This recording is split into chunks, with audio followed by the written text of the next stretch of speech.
MBI,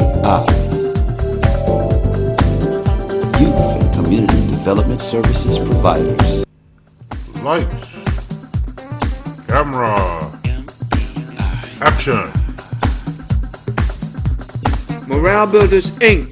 proudly presents the MBI TV Showcase. This is another Morale Builders Inc. TV Showcase coming to you.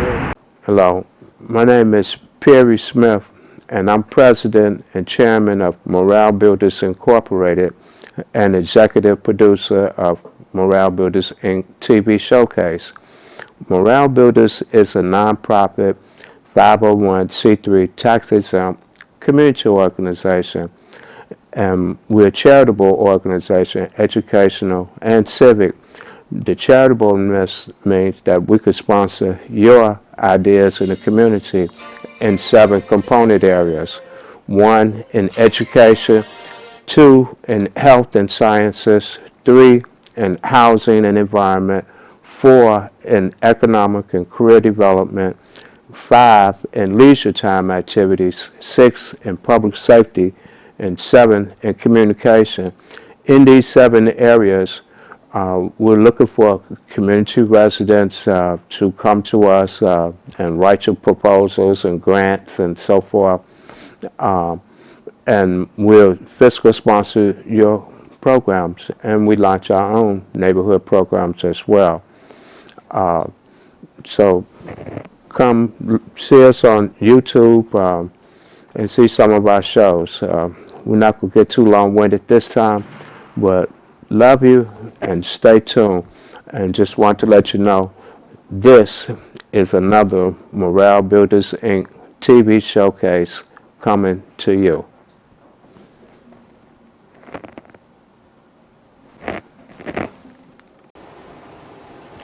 Good evening and welcome to Omnibus Roundtable TV Show.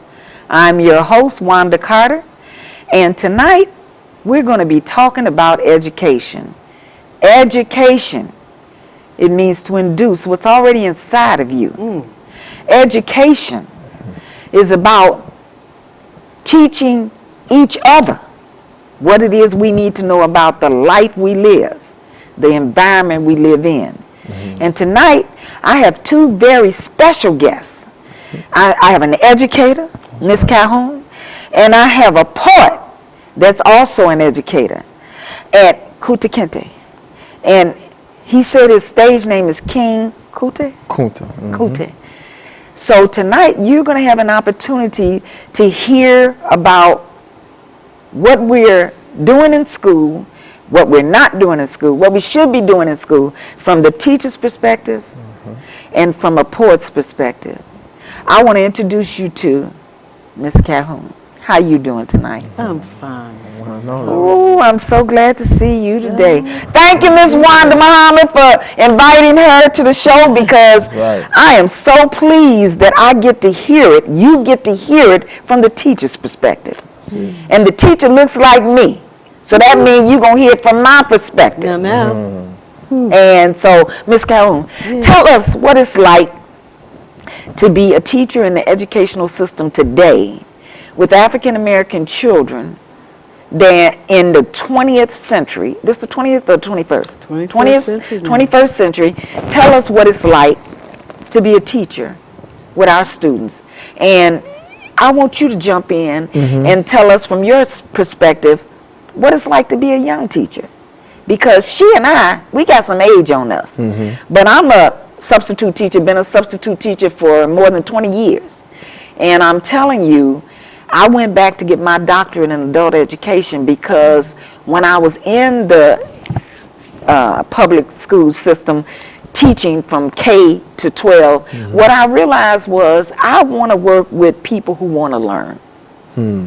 And so I thought, if I work with the adult, the parent, if I can show the parent the value of education, then when we teach the child in the classroom and send them home, then the moms and the dads can reinforce what they've learned.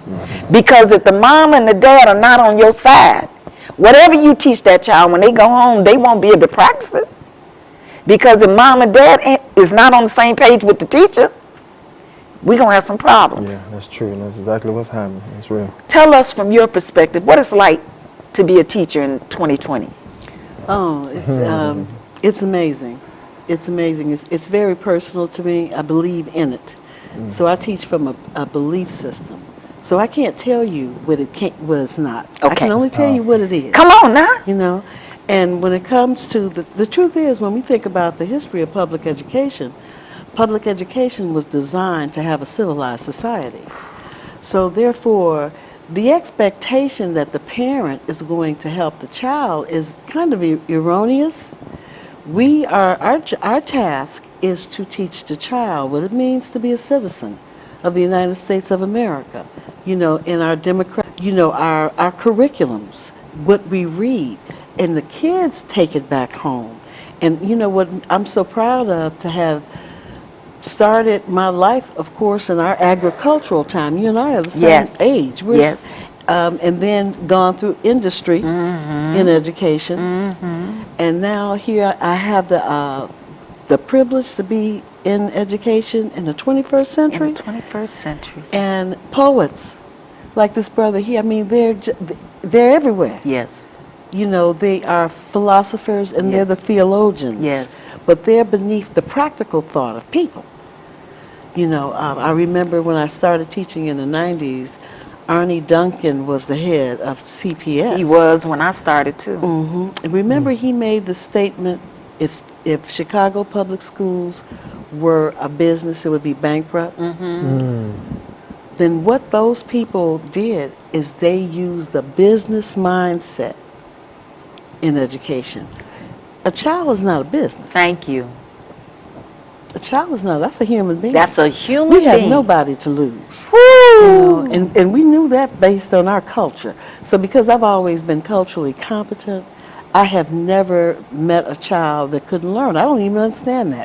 Me either. I don't even get this. Who said that? And when I hear people say it, then they're actually reflecting themselves. You know, if you say he can't learn, then you can't teach. Come on. You know, and why are you being paid? That's right. You know, That's what's right. the point?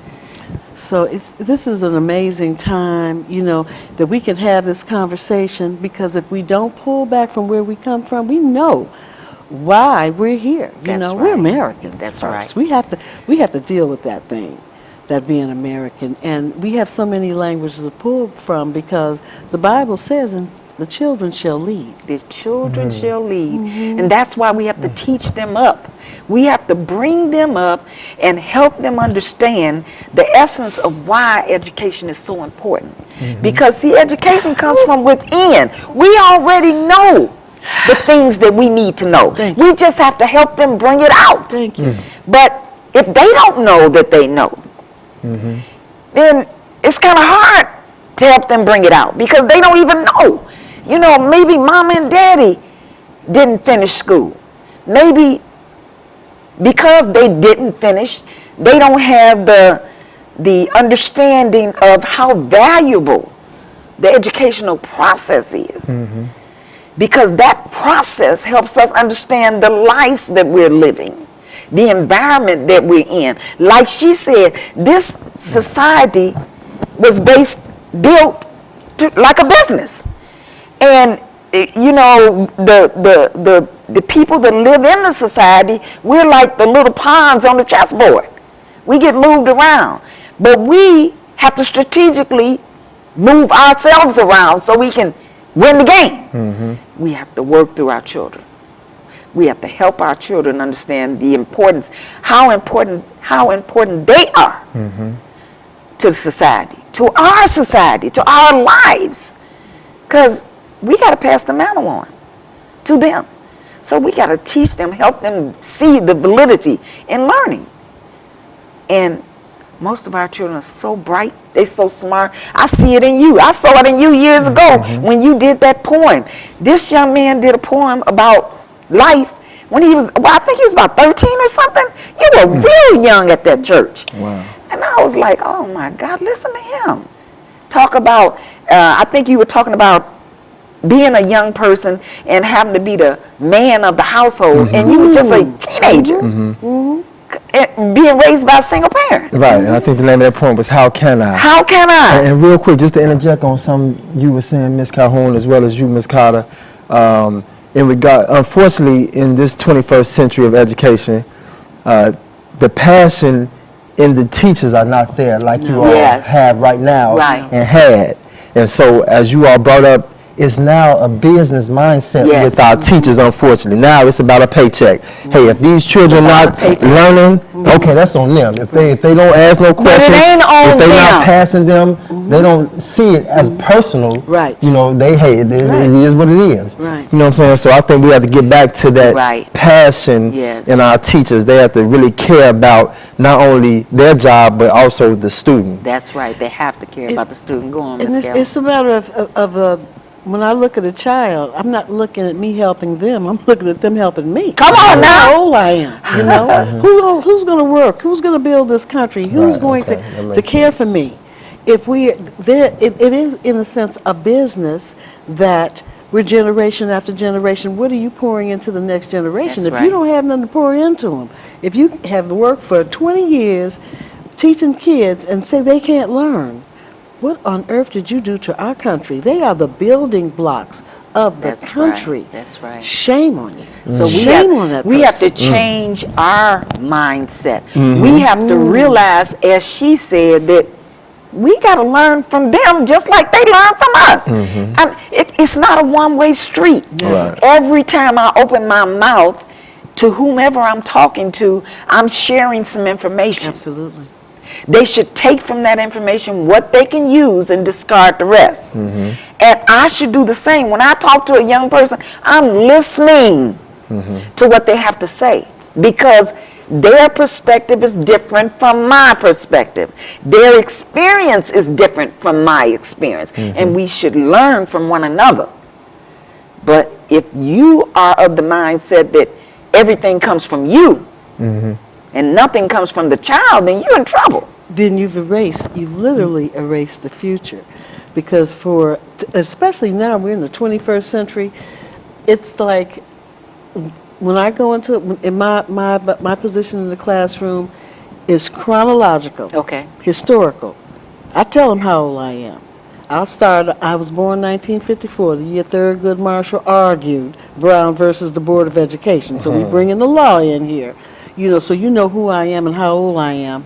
And I was going to say to you, Lavette was in that march when we marched from Austin High School down to Daly Center. Really? To have African American history placed in our school, because it wasn't there. See there? Not when we were in school. See, and even though today it's in our schools, is it truly is the real African American history being taught?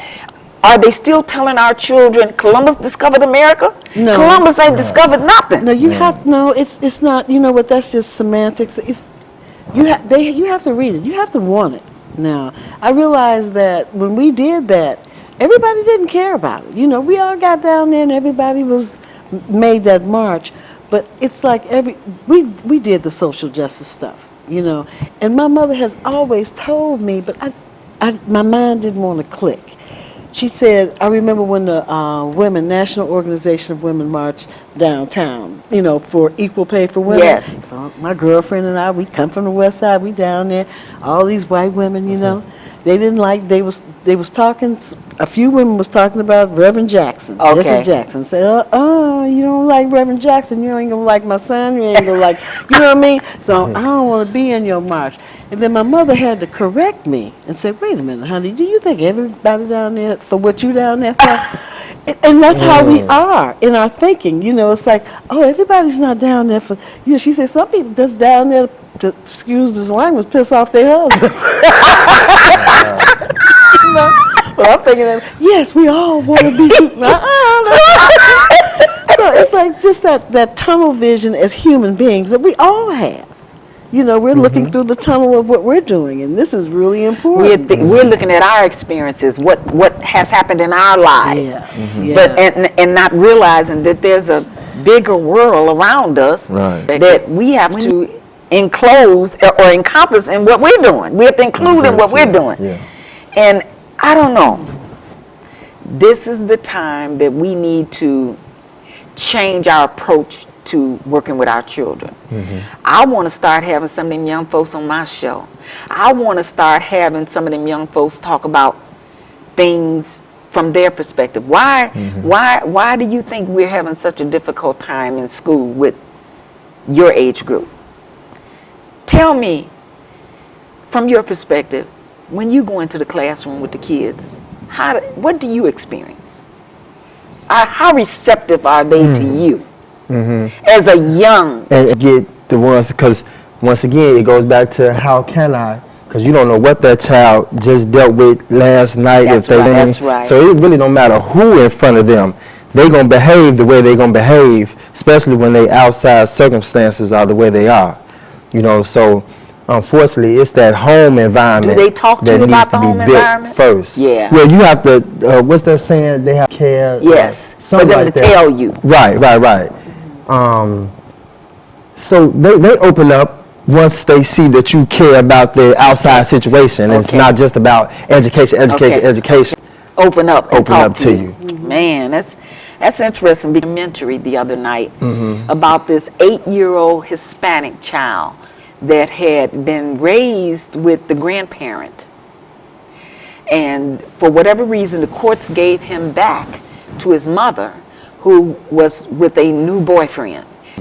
And so the mother's boyfriend, didn't like the child because he assumed that because he had been raised by the grandparent that was gay, that he was gay too. So this man literally abused this child until he killed him. Wow. He locked this child up in the cabinet all day. When he was not in school, when he came home, he was in the cabinet, locked up. Wow. They fed him cat litter.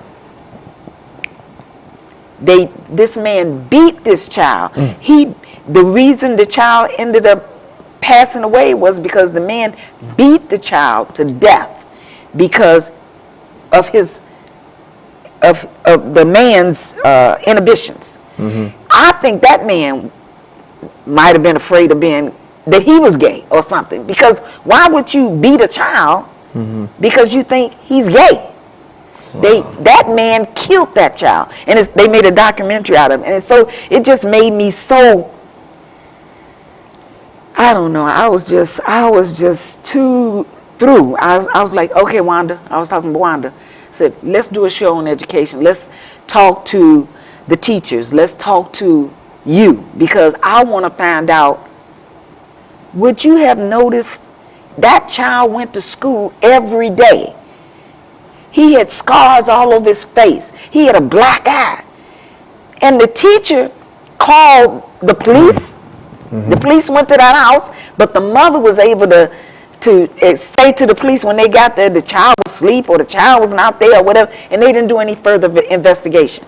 So the police went there, DCFS went there, but they left that child in that house, and that man killed that child. Whose fault was that? See, and that's the thing, relax and change. You know, changing this technology kids are getting more things. We have lost the culture of the child. So you notice, even when Kunta said it, he said how they act. Kids are kids. Yes. You and I remember Dennis the Menace. Yes, Dennis right. the Menace He was everything. He to Mr. was. Wilson. He set him on fire. He almost drowned him. He had a TV show and a movie. But our kids, they got to be so bad. Now that's the way they act. That's right. It's like I was just in a meeting with one of my kids who's, but me and the child, but this is the 8th grade boy. The child and I both were confused. His father's up here, and the daddy say, yeah, Miss Calhoun, yeah, you got the power. Tell me what he did. Well, it's like, I said, he was being himself. What do you want me to do? I can't write up everything this boy do, because I'll be writing all that. I want to teach. That's the way I am, but, and he was trying to figure out what he did. So the police officer, and this is a beautiful thing when all of the adults care about the kids. That's right. We ain't into our stuff. Yes. It's about him. So the police say, now he's a good kid, But he drilled him and drilled him because he knew I was tired. I couldn't remember what he did. And he said, and the boy kept saying he didn't know what he did. And he said, oh yeah, I had my phone. I said, yeah, I said, thank you. See, we all on the same, all the adults were on the same page. On the same page. Him, not us. He didn't commit murder. All he did was had his phone, got on my nerve, or did whatever he does. These are children. That's right. And so if we can't look at them as children, That's right. then we're in the wrong business for We that. are. We but are. then, it's been 30 years of that. It's been over. I mean, when I started teaching in the 90s, the toxic attitudes of people who wanted children to behave like they do on television. She said you have to help Let me hold them along. I agree. I Yeah, agree. so but the government knows it. Senate Bill 100 has stopped them from kicking kids out of school, and there are other Senate Bill 100. So the history that we're talking about, that's going to come in the schools. That's our job now, to put that out there, because the history, the law is built on the African American experience. That's right. The world is built on the African American experience. We built this baby. So we have to pass that information along to our children so they can build or rebuild the world that we live in. Because we're not going to be here forever. I'm going to be here another 40, 50 years, but Come on now. after that, somebody else going to be here. They need to know. What's that boy said? We're not going gently and Come that on. sweet good night. But this is Wow. and I'm not promoting the church, but I'm promoting the church. Right. But this man, of course, Muhammad Ali, if you talk to men, they'll talk about the fight.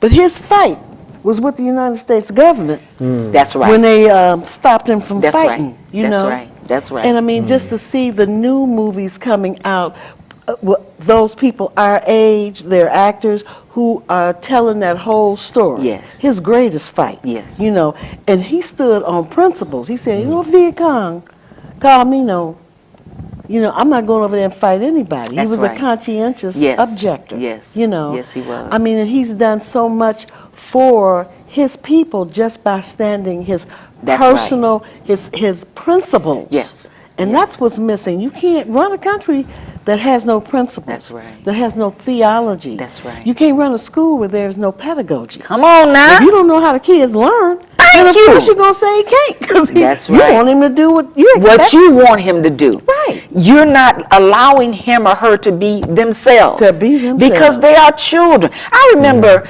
I was somewhere when years ago when remember when Ryan Harris, the little girl that they thought got murdered by the two kids, the 7 and the 8-year-old? I remember I was at some kind of business function when it came across the TV that they were arresting these two children, 6, 7 years old, something like that, because they were supposedly the ones that raped Ryan Harris and killed her. Now this little girl was, I don't know, she's about 8 or 9 years old, and whoever raped her bent her legs back so far that they broke her legs over her head. How could a 7 and an 8-year-old do that? Yeah. And They could not have done it. But wait a minute. Rape her with what? Thank you. That's all I could think when I heard that. They couldn't even Rape her with what? We're talking about babies. raping a baby. And see, that's the language. When we're listening to, when they're talking about our children, what language do you hear? There you go. You know? Are you talking about, see, yours is a baby, but now what that is one of the challenges in school, is in the schools where we're looking at them like they're old people when they're ain't nothing but babies. That's right. They're you just know? babies. But They're just babies. In your, Lou Myers? Lou Myers. Yes. Lou That was Myers. the Rest in case. peace, Mr. You Lou know, Lou Myers, yes. He worked on that case. Yes, Lou Myers has recently passed about 6, 7 months ago, but I was doing a show with Lou called Beyond the Gun, because Lou believed that we had to look beyond the gun to find out why African Americans even had guns. Come on. Why are we killing each other? Yeah. Why are we being what do they call it when the police are in our neighborhoods all the time? Every time I drive down the street, I see the police got somebody pulled over with their hands up or behind them. And it just agitates me so bad. And here I have this police ID that says I can cross police lines and go talk to the police about what they're doing. But if I stop my car and walk up to that officer that's making that arrest, he will arrest me. So that badge don't mean diddly. It don't mean nothing. I remember there was a fire in a house. The whole block was blocked off. The fire department was out there, all the fire engines. The police department was out there. They had the whole area blocked off. I walk up with my camera. I show my police ID. I see 2, 5, 7, and 9 over on that side of the street where the fire is at. I attempt to cross the street with my camera, and they tell me, you got to go back over there. I show them my ID. No, I'm credentialed by your department to cross this line, to go over there with 2579. And I had to talk to a captain before I could cross the street. What does that say? They gave me the credential. They said I could do it. But when something actually happens and I try to do it, I can't do it. What does that say? So that badge is just a plaything they give people. They give media companies like mine so that we can say we credential, but you better not try to use it. You know, there's I'm sorry, he's not even speaking, but there's a monument in Washington, D.C. that says justice never sleeps. Never sleeps. Because tyranny never sleeps. So when we stopped working for justice, when we got comfortable and decided, oh, I got enough money, I got that house, I got this, and I got that, it's all good. Them people over there, no, it's us now. Thank you! That's not why we're living with an opioid epidemic. Ooh. Is that new to you? That ain't new to my neighborhood. And this virus they talking about is going around. What is it called?